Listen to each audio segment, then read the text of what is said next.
Hello everyone. In today's video, I'll be sharing with you a game I played from my over the board league, and this was a league game, and I was playing. My opponent here was 1800, and I thought it was a very instructive game, and I will just be documenting all my games, and there's definitely things you can learn here. But just a quick announcement is that I will be doing a book giveaway. I'll be giving away a chess book, and all you have to do to enter the giveaway is to subscribe. But tell me in the comments that you subscribe, so I can write your put your name in. And once I get 100 subscribers, the giveaways this giveaway will end. So everyone who subscribed and commented, I will put your name in the generator, and I will be giving away a book. The book is called Winning Chess Strategies, and it's from Yasser. And I accidentally I bought two accidentally of the same one, but they just came in different sizes. And I've already read a lot of one, and it was a great book. It got me raised my elo by about from 1700. It helped me get to 1800 because it goes into positional play, and positional play is very hard to learn as an amateur club player. So yeah, it really helped. But without saying any more, let's get into the game. Just one more thing to say: if you do subscribe, make sure you comment so I can actually put your name in. Okay, so let's get into the game. So my opponent here played e4. I played c6, e, d5, and d4, and then d5. The Caro-Khann. He went for the exchange variation, and here he went knight f3, and this is very standard. Here I went knight f6, and now here he kind of surprised me a bit. I was expecting maybe something like c3 and bishop d3, but here he played knight c3, and here I went knight c6, and here my opponent played h3. Now this position has been reached before, but I probably wouldn't play like this myself as white, and I already think my position is not terrible. But I continue with bishop f5. Now he played bishop b5, but I was kind of expecting here, like bishop d3, takes, takes, e6, and I thought that my bishop is maybe better here because all my pawns are on light squares, but he'll probably maybe move his knight and try and go c4, sorry, and that's what I was kind of expecting. But my opponent here played bishop b5, and already I thought this position for white, I just thought it was maybe a tiny bit dubious. I'm not really sure why. I just kind of felt like it, but I didn't really know why it was not maybe a bit off. But anyway, I continued here with e6, and here my opponent played castles. Also, one important thing to note out is that when the bishop's on b5, because normally when you put the knight on c3, you want to bring the bishop to f4, and then I would have had to play a6, but because the bishop's on b5, it stops the knight from ever jumping to b5. Just one thing to note out about this bishop b5 move.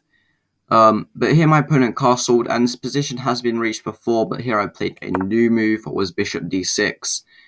Now here my opponent played a knight h4, and my original idea in my opponent was to ever play knight h4 was just to go bishop e4, and if takes, then his knight can't get back into the game, so we'd have to play like g3 or whatever, weaken his position. But here he played this, but he's already castled, so I went bishop g6, saying if you take me, well, I'm going to have an open file. And he took. Well, I was kind of surprised because normally it's very scary to give your opponent an open file, especially you played h3. I have this bishop, but maybe I don't have my light squared bishop, so it might be maybe a bit hard. I'm not sure. Now he played a bishop g5, and here what I should have done is I should have just castled. Castling was probably the move I should have played.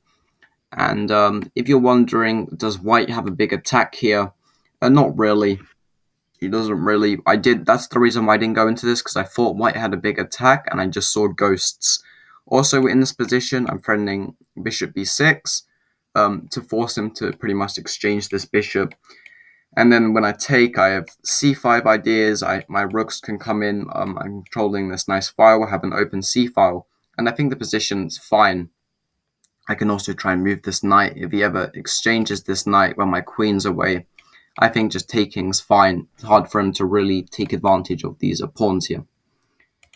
But that's what I should have done. I should have just castled. But here I played rook h5. What I thought was a good move as soon as I played it, and I thought I was like an attacking genius pretty much, but it's not actually a great move for reasons you will see later on. But he just played queen d2, connecting his rooks and defending his bishop. So just developing while my rook's on h5. But maybe I can double up my rooks. We'll see. So here I played queen b6, and already this position I shouldn't have ever really bring my rook here, but lessons learned. But I can still keep going on because the position is still fighting chances for both sides. But my idea behind queen b6 was I thought he had to take actually, and I thought I'm pressuring this pawn, so I thought it was a good move. But here he has a4, but I completely just forgot about. And now my queen on b6 is kind of just here to get attacked because, if I allow his pawns can storm while getting free moves on my queen. So maybe bringing my queen to b6 is something I'll avoid in the future. So I went castles, and now here he went bishop e2. And when I played rook h5, I completely forgot that he could to bring his bishop back with tempi and free up these files and bring his rook here. So that's another reason why rook h5 was a bad move, because it just allows him to move his bishop, and he can now put his knight here, and he can just do it for free, basically just for free. It's almost like he started the game with like a knight developed or two knights developed. So yeah, I shouldn't have allowed this. And one crucial thing to note is that in the opening, we're taught to not move your pieces so your opponent can develop with tempi. Well, in the middle game, one thing I'm learning is that you shouldn't put your pieces where your opponent can attack them and improve his position, because it's kind of just like in the opening, just allowing your opponent to get free developing moves while you have to retreat. So yeah. So we went bishop e2. Now I went rook h7. What's actually a bad move, and here I actually have to sacrifice the exchange. I mean, after takes, knight b5. The computer says takes, but no human actually does that. So probably just like something like what's the second best move here then?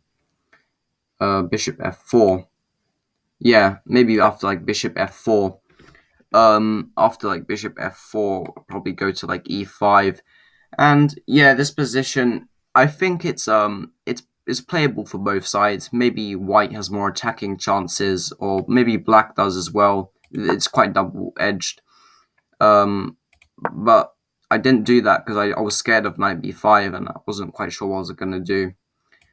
So I should have just sacrificed the exchange there. But I played rook h7, what's probably one of the worst moves I've ever played. He went knight b5, and now he's jumping in with his knight to this square. I also just induced, when I went queen b6, I just induced him to play a4 anyway, so just waste of tempi pretty much. And now here, what I should do here is I should play a5 to stop pawn advances temporarily, just stop the pawn advances. But I did not do that. Here I went bishop e7 with the idea of playing knight e4. But I played this move so fast, I didn't even think. And that's one thing, is that I should have actually fought a lot more in this game, because I had an attacking position, so I thought, oh, my rooks are gonna get doubled, and it's just a KO pretty much. But I just wasn't thinking, and if you want to pause the video and find the winning move for white here, I encourage you to pause the video and try and find it. Okay. Well, if you did pause the video, or if you just saw it already, the winning move for white here is a5. And as soon as I saw this move, I was just really annoyed. Here I pretty much have to sacrifice my knight, but I don't know why I sacrificed my queen, and I thought maybe I was getting this pieces back, but white again. If you want to pause the video, or yeah, if you want to pause the video, you can try and find white's crushing move. So if you did pause the video, the move for white here is just a6. And this just completely destroys my structure. Now his rook's open, and I have to guard this knight. So he also has like c5 ideas, so it's just terrible. And yeah, this position is just completely lost. I tried for a tiny bit longer, but after rook a7, it's the forced checkmate.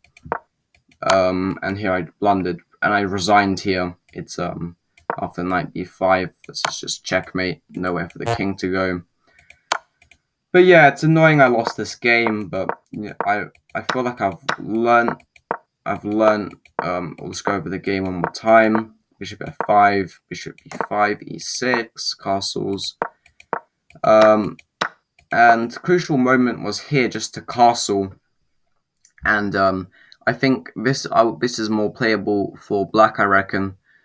I mean, it depends, but I would rather play this for black after castles. But I should have not seen ghosts with thinking he could attack me. But yeah, but even a more important lesson to learn is not to move your piece where your opponent can literally just connect his rooks, and now he can also move his bishop, pop his knight in, and he can move these pawns. So it's just a crucial theme. A general theme is, don't move your pieces in the middle game where your opponent can attack them and better his position. Just a very general theme. Queen b6, it's all quite bad. Probably should have played queen c7 here, and say after like after queen c7, it's a lot more playable, and the game would go on actually, with attacking chances for both sides. But I played queen b6 also here with the idea of, don't allow your opponent to better his position while gaining moves. Is my queen is here is he's just gonna push his pawns and attack my queen, and I have to move back. So after castles, bishop comes back with Tempe, great move by him. And now he just puts his knight in. And yeah, blundered my queen, but yeah, that was the game anyway. I hope you enjoyed. Remember, if you do subscribe, make sure to say you did, so I can enter you in the giveaway. As soon as I get 100 subscribers, hopefully if you enter the competition, it won't be so long, because then won't have to wait so long. Make sure you comment if you did subscribe, or just comment on the video, and I'll be able to enter you in the giveaway. And tell me what you thought of this game. But anyway, I will be making more videos, and I'll be making a video will be coming out very soon, maybe even later today or tomorrow, and I'll be going over the another line of theory in the Karpov Caro-Khann. It's the main line with like bishop c4 and knight g5. So I hope you were looking forward to that. And yeah, peace.